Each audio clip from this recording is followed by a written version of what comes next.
Now and There campaign is actually a movement.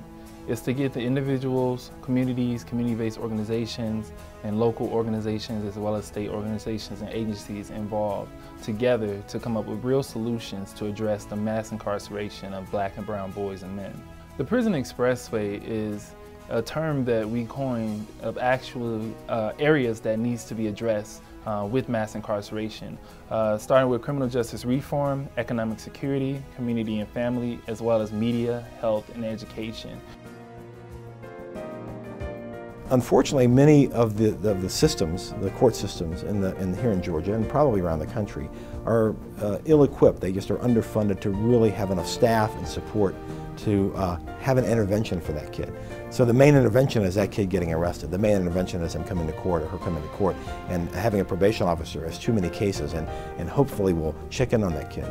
I think one of the top policy changes that can be made to reduce youth incarceration has to be reducing sentencing for youth violence. Instead of sending them into the correctional system, we can have a diversionary program where they can be treated in a community setting. By preventing those youth from entering the correctional system, we're reducing the likelihood that they'll return as adults.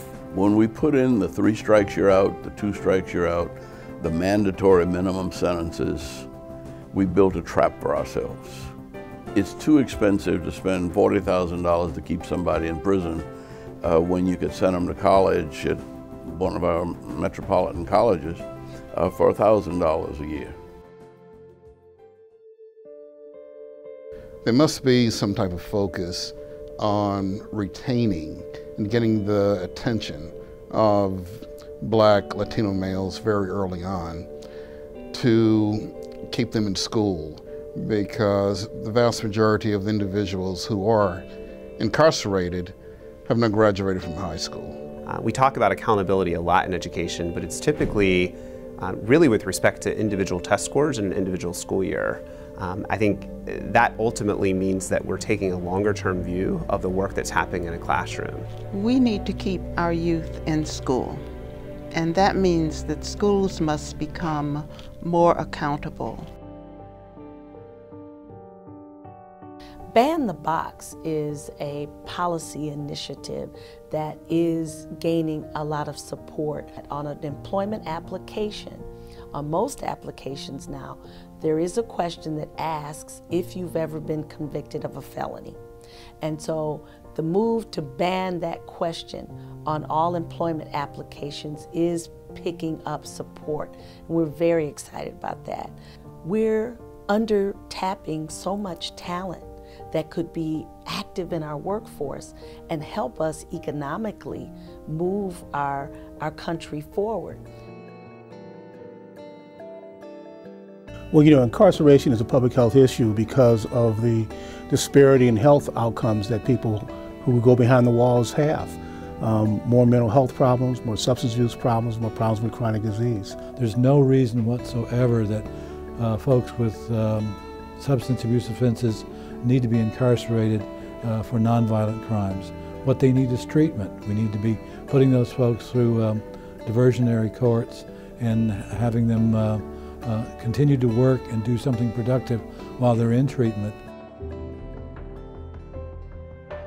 Organizations that work with parents, organizations that work with young people, organizations working with the media to show young people as they really are. What we know them as our children, as our sons, our daughters, as our siblings. That's the way you get the community involved. They have to see them as assets and have to recognize them as their own, because that's who they are. We get youth sent to us who are failing school, who are joining gangs, who are using drugs, and the underlying reason that that's happening is because of some kind of trauma, some kind of family conflict, or some kind of unresolved situation that nobody's taking the time to address. But instead, we just want them out of the classroom, we want to lock them up so that they don't bother anyone else.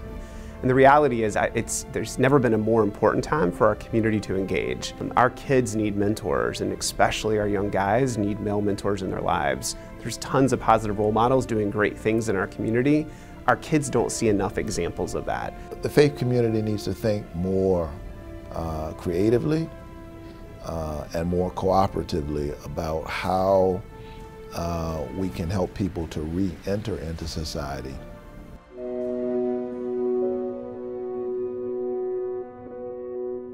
We have to make sure that everyone understands that this is a part of their issue. I think right now most people think somebody over there will fix this. Whatever actions they're taking today, it's going to affect them for the rest of their lives. So when we talk about what's happening to young Black and Latino boys, we're talking about what's going to happen to America. So if you think that you want to live in a safe neighborhood, if you want your children to go to quality schools, if you care about the future of the state or the country that you live in, then you need to care about incarceration rates. We find ways to educate young boys. We find that all of that energy and aggressiveness that ends up making them criminals will make them creative leaders and responsible citizens.